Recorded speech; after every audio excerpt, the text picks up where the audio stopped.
आमल की एकादशी व्रत कथा। ओम नमो भगवते वासुदेवाय नमः। आप सभी का दिन शुभ हो।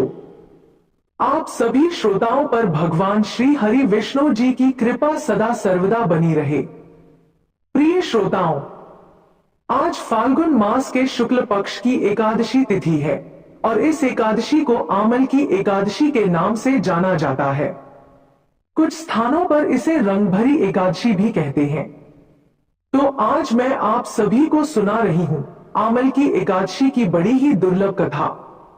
इस कथा को सुनने से मनुष्यों के सभी पाप और संकट कट जाते हैं तथा समस्त मनोकामनाओं की पूर्ति होती है।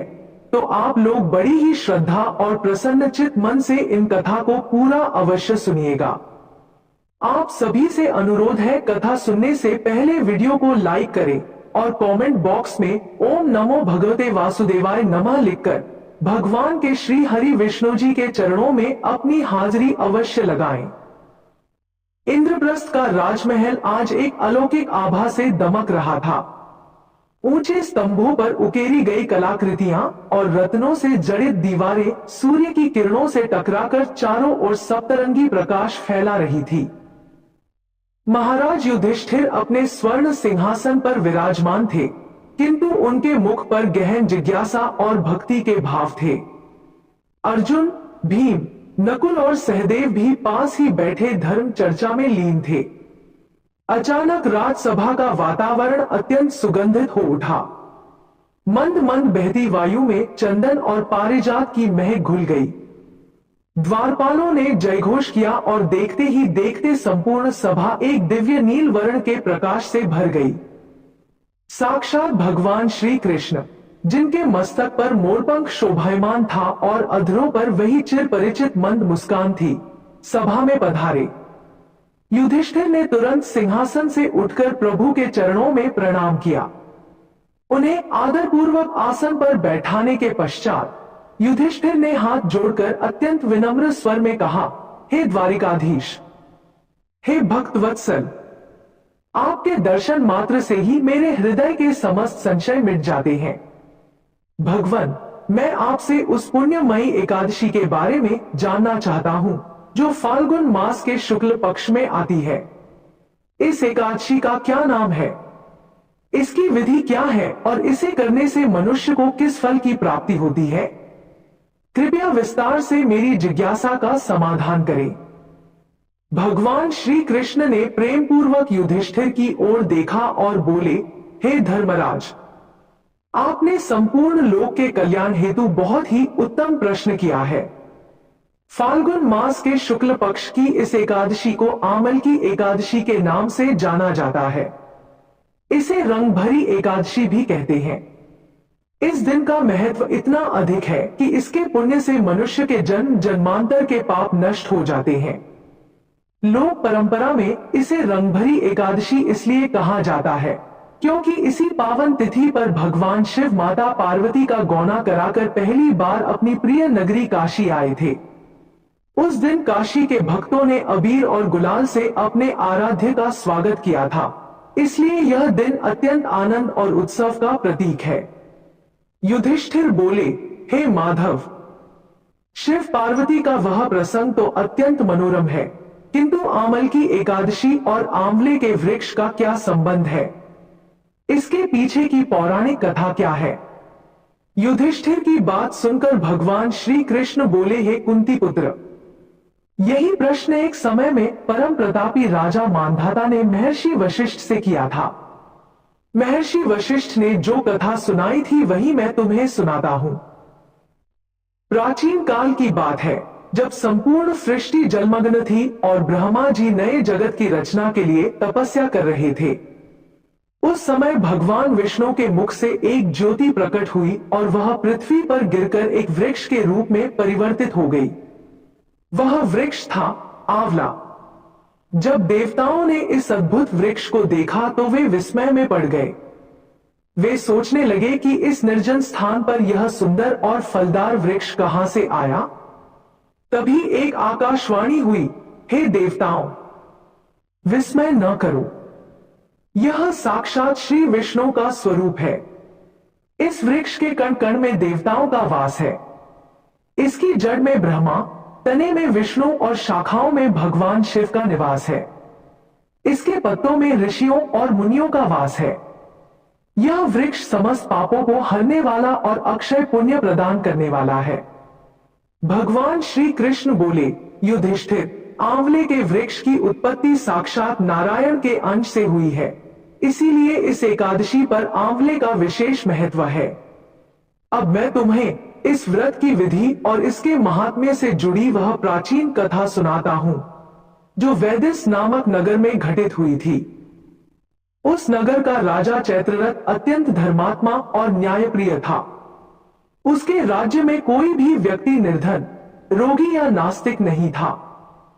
प्रजा सुख शांति से रहती थी और सभी चंद्रवंश के उस राजा का सम्मान करते थे। उस नगर के छोटे बड़े, अमीर गरीब, यहां तक कि बालक भी एकादशी का व्रत पूरी श्रद्धा के साथ करते थे। एक बार जब फाल्गुन शुक्ल पक्ष की आमल की एकादशी आई, तो राजा चैत्ररथ ने अपनी समस्त प्रजा के साथ मिलकर एक बड़ा आयोजन किया। वे सभी लोग नदी के तट पर स्थित भगवान विष्णु के मंदिर में एकत्र हुए। राजा ने वहां आंवले के एक विशाल और सुंदर वृक्ष की स्थापना की। उस वृक्ष को सुगंधित जल, गंध, पुष्प और धूप से पूजा गया। रात्रि जागरण का निश्चय हुआ। सभी भक्तगण भगवान के भजनों में मग्न थे। उसी समय वहां एक ऐसा दृश्य उपस्थित हुआ जिसने इस व्रत की महिमा को और भी बढ़ा दिया। वहां एक बहेलिया आया जो भूख प्यास से व्याकुल था और शिकार की खोज में भटक रहा था। वह अत्यंत पापी और क्रूर स्वभाव का था, किंतु उस रात जो कुछ भी वहां हुआ, उसने उस बहेलिये का भाग्य सदा के लिए बदल दिया। वह बहेलिया जो जीवन भर मूक पशुओं का वध करता आया था, उस पावन रात्रि में अनजाने ही उस दिव्य सभा के समीप पहुंच गया। भूख से उसका शरीर शिथिल पड़ चुका था और प्यास से कंठ सूखा जा रहा था। जब उसने देखा कि राजा चैत्ररथ और समस्त प्रजा एक विशाल आंवले के वृक्ष के नीचे दीप प्रज्वलित कर सुगंधित फूलों से पूजा कर रहे हैं और हरि कीर्तन की गूंज आकाश को छू रही है, तो वह ठिठक गया। उसके मन में कौतूहल जागा कि ये लोग आधी रात को यहाँ क्या कर रहे हैं।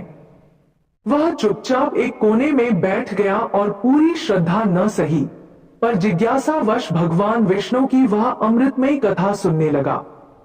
उसने देखा कि किस प्रकार राजा और प्रजा ने मिलकर आंवले के वृक्ष को साक्षात देव स्वरूप मानकर अर्घ्य दिया। राजा ने धूप दीप से आरती उतारी और बिना अन्न जल ग्रहण किए रात भर जागते रहे। बहेलिया भी वहीं बैठा रहा।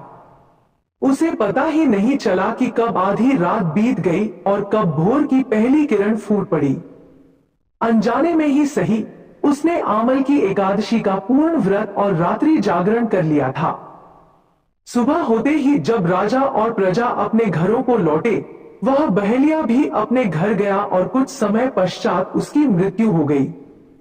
आगे भगवान श्री कृष्ण बोले, हे युधिष्ठिर, अब इस व्रत का चमत्कार सुनो। उस बहेलिये ने यद्यपि यह व्रत अनजाने में किया था, फिर भी आमल की एकादशी के प्रभाव से उसके समस्त संचित पाप समाप्त हो गए। अगले जन्म में वह एक महान प्रतापी राजा के रूप में जन्मा। उसका नाम राजा विदुरथ था। वह अत्यंत बलवान, धार्मिक और प्रजापालक राजा बना। उसके पास चतुरंगिणी सेना थी, स्वर्ण के भंडार थे और उसका यश चारों दिशाओं में फैला हुआ था। वह साक्षात सूर्य के समान तेजस्वी और चंद्रमा के समान सौम्य था। एक दिन राजा विदुरथ वन में शिकार खेलने गए। घने जंगलों में भटकते भटकते वे अपने सैनिकों से बिछड़ गए और एक वृक्ष के नीचे थककर सो गए। उसी समय वहां से कुछ म्लेच्छ और दस्यु गुजरे। उन्होंने राजा को पहचान लिया। वे राजा से पुरानी शत्रुता रखते थे, क्योंकि राजा विदुरथ ने उनके अधर्म का दमन किया था। उन्होंने सोचा कि आज बदला लेने का इससे अच्छा अवसर नहीं मिलेगा। वे दुष्ट अस्त्र शस्त्र लेकर राजा पर टूट पड़े। उन्होंने चिल्लाकर कहा, मार डालो इस राजा को। इसने हमारे पूर्वजों को दंड दिया था, आज हम इसे जीवित नहीं छोड़ेंगे। उन्होंने राजा पर तलवारों, भालों और तीरों से प्रहार करना शुरू किया। किंतु युधिष्ठिर, देखो भगवान की माया और एकादशी व्रत का प्रभाव। वे जितने भी प्रहार करते, वे सब राजा के शरीर को स्पर्श करते ही फूलों की पंखुड़ियों के समान कोमल होकर गिर जाते। राजा गहरी निद्रा में थे, उन्हें आभास भी नहीं था कि उन पर प्राण घातक हमला हो रहा है। जब उन म्लेच्छों ने देखा कि उनके शस्त्र निष्फल हो रहे हैं, तो वे भयभीत हो गए। उनके मन में डर समा गया कि यह मनुष्य नहीं कोई देवता है। तभी एक अत्यंत चमत्कारिक घटना घटी। राजा के शरीर से एक दिव्य और तेजस्विनी स्त्री प्रकट हुई। उसका मुखमंडल करोड़ों सूर्यों के समान चमक रहा था। उसकी आंखें क्रोध से लाल थी और उसके हाथों में एक विशाल सुदर्शन चक्र के समान चमकता हुआ अस्त्र था। वह साक्षात महाशक्ति का रूप प्रतीत हो रही थी। उस दिव्य स्त्री ने पलक झपकते ही उन सभी म्लेच्छों और आताइयों का संहार कर दिया। वन की भूमि उन पपियों के रक्त से लाल हो गई, किंतु राजा विदुरथ की नींद तब भी नहीं टूटी। जब कुछ समय पश्चात राजा की आंख खुली, तो अपने आसपास शत्रुओं के शव देखकर वे दंग रह गए। वे सोचने लगे, इन बलवान शत्रुओं को किसने मारा? इस निर्जन वन में मेरा रक्षक कौन है? यहां कोई दिखाई नहीं दे रहा, फिर भी मेरी रक्षा हुई है। राजा आश्चर्यचकित होकर इधर उधर देखने लगे। तभी आकाश में एक गंभीर और मधुर ध्वनि गूंजी। वह आकाशवाणी थी, हे राजन, विस्मय न करो, तुम्हारी रक्षा स्वयं भगवान विष्णु की शक्ति ने की है। तुमने पूर्व जन्म में अनजाने में ही सही, किंतु फाल्गुन मास की उस परम पवित्र आमल की एकादशी का व्रत किया था। उसी व्रत के पुण्य प्रताप से यह दिव्य शक्ति तुम्हारे भीतर से प्रकट हुई और तुम्हारी रक्षा की। राजा विदुरथ यह सुनकर गदगद हो गए। उन्होंने भगवान विष्णु को कोटि कोटि प्रणाम किया और जीवन भर भक्ति मार्ग पर चलने का संकल्प लिया। भगवान श्री कृष्ण ने युधिष्ठिर की ओर देखते हुए कहा, हे कुंती पुत्र, यह है आमल की एकादशी का महात्म्य। जो मनुष्य इस व्रत को विधि विधान से करता है, उसे न केवल इस लोक में सुख और सुरक्षा मिलती है, बल्कि मृत्यु के पश्चात वह मोक्ष का अधिकारी बनता है। युधिष्ठिर बोले, हे जनार्दन, आपने इस व्रत की महिमा तो बता दी, अब कृपा करके इसकी विधि भी विस्तार से समझाइए ताकि सामान्य मनुष्य भी इसका लाभ उठा सके। बिना किसी कठिन मंत्र के एक साधारण भक्त इस आराधना को कैसे पूर्ण करे? तब भगवान श्री कृष्ण युधिष्ठिर के कोमल हाथों को अपने हाथों में लेते हुए कहा, हे धर्मराज, इस व्रत की विधि जितनी सरल है, उतनी ही प्रभावशाली भी है। भक्ति भाव ही सबसे बड़ा अनुष्ठान है। जो भी भक्त इस आमल की एकादशी का व्रत करना चाहता है, उसे एक दिन पूर्व यानी दशमी की रात्रि से ही मन में सात्विक विचार धारण करने चाहिए। ईर्ष्या, क्रोध और लोभ का त्याग कर देना चाहिए।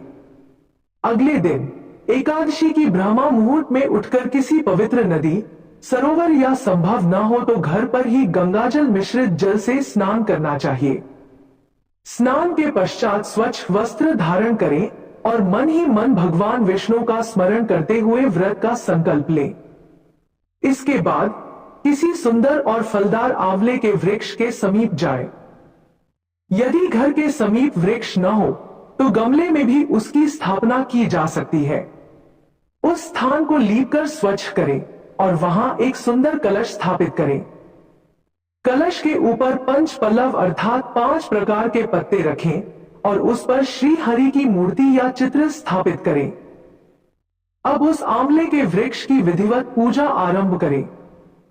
भक्त को चाहिए कि वह सुगंधित चंदन, अक्षत, पुष्प और धूप से वृक्ष का पूजन करे। आंवले के वृक्ष की जड़ में जल अर्पित करें और उसे नवीन वस्त्र पहनाएं। इसके बाद नाना प्रकार के ऋतु फल और विशेष रूप से आंवले का ही नैवेद्य भगवान को अर्पित करें। याद रहे युधिष्ठिर, इस दिन आंवले का दान करना स्वर्ण दान के समान फलदायी माना गया है। पूजन के समय श्रद्धापूर्वक हाथ जोड़कर प्रार्थना करें, हे धात्री, हे विष्णु स्वरूप वृक्ष, आप समस्त पापों का नाश करने वाले हैं। मेरी इस पूजा को स्वीकार करें और मुझे अपनी भक्ति प्रदान करें। युधिष्ठिर बड़े ध्यान से सुन रहे थे। श्री कृष्ण ने आगे कहा, पूजन के पश्चात वहां बैठकर भगवान विष्णु की कथाओं का श्रवण करना चाहिए। कीर्तन और भजन से वातावरण को भक्तिमय बना दे। इस दिन अन्न का पूरी तरह त्याग करना अनिवार्य है। केवल फलाहार और जल का सेवन किया जा सकता है। रात्रि का समय सोने में व्यर्थ न गवाएं, बल्कि दीप दान करें और अखंड जागरण करें। जो भक्त रात्रि भर जागकर हरि नाम का संकीर्तन करता है, उसे सहस्त्र गोदान का फल प्राप्त होता है। अगले दिन यानी द्वादशी को प्रातः काल पुनः स्नान करें और ब्राह्मणों या निर्धनों को भोजन कराएं। उन्हें यथाशक्ति दान दक्षिणा दें और फिर स्वयं पारण करें। इस प्रकार जो भी मनुष्य श्रद्धा और भक्ति से इस व्रत को पूर्ण करता है, उसके जीवन के समस्त संकट कट जाते हैं। जिस प्रकार उस बहेलिये ने अनजाने में भी इस व्रत के प्रभाव से राजसुख प्राप्त किया, तो सोचो जो भक्त पूर्ण विधि और प्रेम से यह व्रत करेंगे, उन्हें भला क्या प्राप्त नहीं होगा। श्री कृष्ण की वाणी से अमृत बरस रहा था। युधिष्ठिर ने पूछा, हे माधव, आपने कहा कि आंवले के वृक्ष में देवताओं का वास है। क्या इसी कारण इसे धात्री भी कहा जाता है? और इस वृक्ष की सेवा से मां लक्ष्मी का क्या संबंध है? भगवान मुस्कुराए और बोले, सत्य कहा तुमने। साक्षात लक्ष्मी जी को यह वृक्ष अत्यंत प्रिय है, क्योंकि यह श्री विष्णु का ही एक रूप है। जो व्यक्ति एकादशी के दिन आंवले के वृक्ष के नीचे बैठकर दीप जलाता है, उसके घर में कभी दरिद्रता प्रवेश नहीं करती। मां लक्ष्मी उस पर अपनी कृपा बनाए रखती है। यह वृक्ष केवल एक पौधा नहीं, बल्कि पृथ्वी पर साक्षात कल्प वृक्ष के समान है, जो मनोकामनाएं पूर्ण करता है। किंतु युधिष्ठिर, इस व्रत का सबसे बड़ा फल तो आत्मिक शुद्धि है। मनुष्य जीवन भर माया के जाल में फंसा रहता है और पापों की गठरी बांधता रहता है। आमल की एकादशी वह पावन जल है जिसमें स्नान कर आत्मा पुनः निर्मल हो जाती है। यह व्रत मनुष्य को संयम सिखाता है और उसे ईश्वर के सानिध्य का अनुभव कराता है। सभा में उपस्थित सभी लोग मंत्रमुग्ध होकर श्री कृष्ण की बातें सुन रहे थे। ऐसा लग रहा था मानो साक्षात ज्ञान की गंगा बह रही हो। युधिष्ठिर के मन में अब उस वैदिस नगर के राजा और उस बहेलिये के अगले जन्म की और भी बातें जानने की उत्कंठा जाग उठी थी। वे जानना चाहते थे कि कैसे एक साधारण सा व्रत किसी की नियति को पूरी तरह बदल सकता है। श्री कृष्ण ने अपनी कथा को आगे बढ़ाते हुए कहा, हे कुंती पुत्र युधिष्ठिर, उस वैदिस नगर के राजा चैत्ररथ ने जब वह दिव्य आकाशवाणी सुनी, तो उनका हृदय भक्ति और कृतज्ञता से भर गया। उन्होंने समझ लिया कि यह केवल एक संयोग नहीं था, बल्कि भगवान विष्णु की अनंत करुणा थी, जिसने एक साधारण बहेलिये को अगले जन्म में राजा विदुरथ के रूप में प्रतिष्ठित किया और उसकी रक्षा के लिए अपनी शक्ति प्रकट की। राजा विदुरथ ने भी उस दिन से अपने राज्य के कोने कोने में इस व्रत का प्रचार किया। किंतु युधिष्ठिर, उस दिव्य स्त्री का प्राकट्य एक गूढ़ रहस्य है। वह कोई साधारण स्त्री नहीं थी, वह साक्षात एकादशी देवी थी। जब कोई भक्त पूर्ण निष्ठा से एकादशी का व्रत करता है, तो वह देवी उस भक्त के शरीर और आत्मा में वास करने लगती है। संकट के समय वही शक्ति जागृत होकर शत्रु का विनाश करती है। राजा विदुरथ पर जब म्लेच्छों ने प्रहार किया, तो वे म्लेच्छ केवल बाहरी शत्रु नहीं थे, वे मनुष्य के भीतर के काम, क्रोध और लोभ रूपी विकारों के प्रतीक थे। एकादशी व्रत की वह अग्नि उन विकारों को भस्म कर देती है। युधिष्ठिर बोले, हे माधव, आपकी बातें सुनकर मन को अपार शांति मिल रही है। किंतु एक बात मन में आती है कि क्या आमल की एकादशी का फल केवल राजाओं या महान तपस्वियों को ही मिलता है? क्या एक सामान्य गृहस्थ या अत्यंत दीनहीन व्यक्ति भी इसका पूर्ण लाभ उठा सकता है? और क्या अनजाने में किए गए व्रत का फल भी इतना ही महान होता है? भगवान श्री कृष्ण ने मुस्कुराते हुए उत्तर दिया, हे पांडुपुत्र, भगवान की दृष्टि में न कोई राजा है न कोई रंक, वे तो केवल भाव के भूखे हैं। उस बहेलिये ने अनजाने में व्रत किया था, फिर भी उसे राजसुख मिला। यदि कोई जानकर श्रद्धा के साथ इस मार्ग पर चलता है तो उसके लिए वैकुंठ के द्वार खुल जाते हैं। आमल की एकादशी के दिन जो मनुष्य आंवले के वृक्ष का स्पर्श करता है, उसके स्पर्श मात्र से पापों का क्षय होने लगता है। जो उसका फल खाता है उसे दीर्घायु प्राप्त होती है, और जो उस वृक्ष के नीचे बैठकर दान करता है उसका दान अक्षय हो जाता है। वैदेश नगर की वह कथा हमें सिखाती है कि धर्म का मार्ग सबके लिए खुला है। उस नगर में ब्राह्मण, क्षत्रिय, वैश्य और शूद्र चारों वर्णों के लोग समान रूप से इस व्रत को करते थे। वहां न कोई ऊंच नीच का भेद था, न कोई विद्वेष। जहां एकादशी का वास होता है वहां कलह और दुख टिक ही नहीं सकते। राजा चैत्ररथ ने अपने शासनकाल में केवल भौतिक समृद्धि ही नहीं बल्कि आध्यात्मिक चेतना का भी विस्तार किया था। उन्होंने प्रजा को सिखाया कि सच्ची सुख शांति केवल धन दौलत में नहीं बल्कि हरि के चरणों में समर्पित होने में है। श्री कृष्ण आगे बोले, हे राजन, इस व्रत की महिमा का वर्णन तो स्वयं शेषनाग भी अपनी सहस्त्र जिह्वाओं से नहीं कर सकते। आमल की एकादशी के दिन जो मनुष्य भक्ति भाव से आंवले के वृक्ष की परिक्रमा करता है उसे पृथ्वी की परिक्रमा के समान पुण्य मिलता है। यह वृक्ष साक्षात नारायण का स्वरूप है। इसकी सेवा साक्षात जनार्दन की सेवा है। जो मनुष्य इस कथा को सुनता है या दूसरों को सुनाता है उसे भी इस व्रत का आधा फल प्राप्त हो जाता है। भगवान श्री कृष्ण बोले, अब विचार करो युधिष्ठिर, वह बहेलिया जो जीवन भर हिंसा में लिप्त रहा, जिसने कभी किसी देवता का नाम नहीं लिया, केवल एक रात्रि के अनजाने जागरण और सत्संग के प्रभाव से वह अगले जन्म में महान वैष्णव राजा बना। इससे सिद्ध होता है कि भगवान की कृपा का द्वार हर किसी के लिए सदैव खुला रहता है। बस आवश्यकता है एक पल की उस सच्ची पुकार की जो हृदय की गहराई से निकले। सभा में चारों ओर सन्नाटा था। हर कोई उस दिव्य प्रसंग में डूबा हुआ था। युधिष्ठिर की आंखों में प्रेमाश्रु थे। वे बोले, धन्य है वह बहेलिया और धन्य है वह पावन आमल की एकादशी। हे गोविंद, आपने आज एक महान सत्य से साक्षात्कार कराया है। अब कृपा कर इस कथा के अंतिम भाग और वैकुंठ प्राप्ति के उस परमानंद का वर्णन करें जो इस व्रत को करने वाले भक्त को अंततः प्राप्त होता है। श्री कृष्ण ने युधिष्ठिर के मस्तक पर अपना हाथ रखा और शांत स्वर में बोले, अवश्य युधिष्ठिर, अब सुनो इस पावन कथा का उपसंहार और वह परम गति जो केवल विरले भक्तों को ही प्राप्त होती है। श्री कृष्ण ने मंद मुस्कान के साथ अपनी अमृतवाणी को आगे बढ़ाया, हे धर्मराज युधिष्ठिर, अब इस परम पावन कथा के तार्किक और आध्यात्मिक अंत को श्रवण करो। राजा विदुरथ, जो पूर्व जन्म में वही अज्ञानी बहेलिया था, उसने जब आकाशवाणी से अपने पूर्व जन्म का वृत्तांत सुना तो उसका हृदय करुणा और भक्ति से भर गया। उसे बोध हुआ कि जिस प्रभु ने अनजाने में किए गए एक व्रत के बदले उसे इतना विशाल साम्राज्य और वैभव प्रदान किया, वे साक्षात नारायण कितने दयालु होंगे।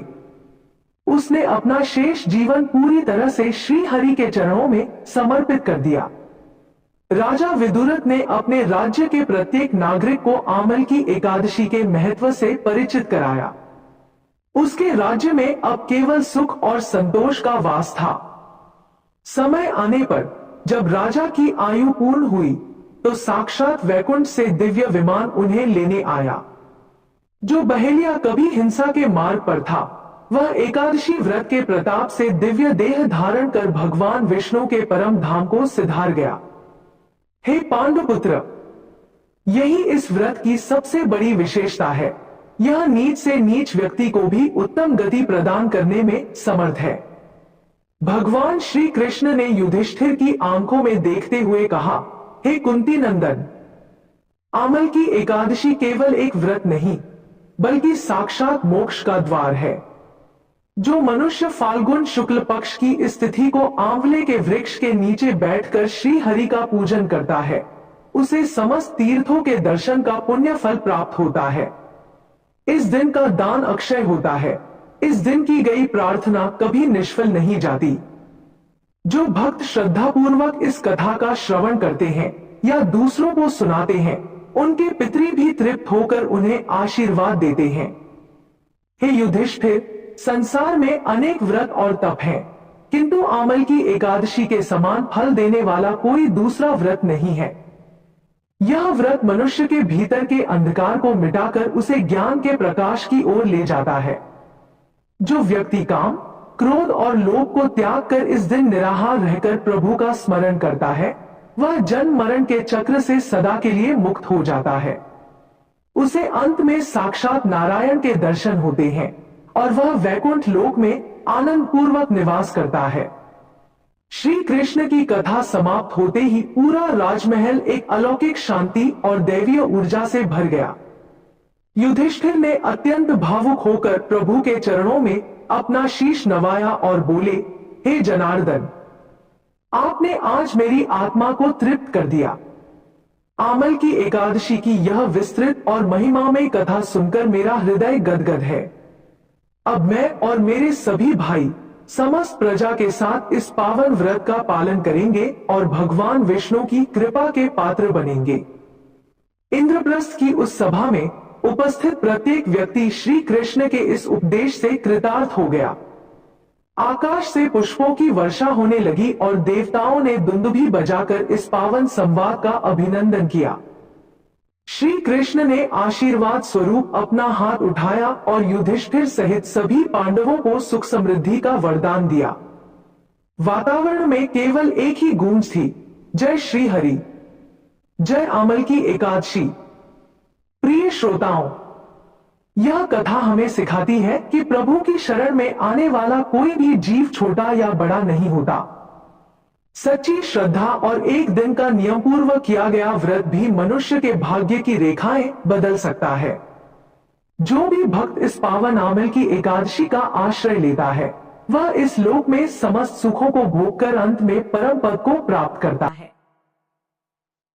बोलिए श्री लक्ष्मी नारायण भगवान की जय।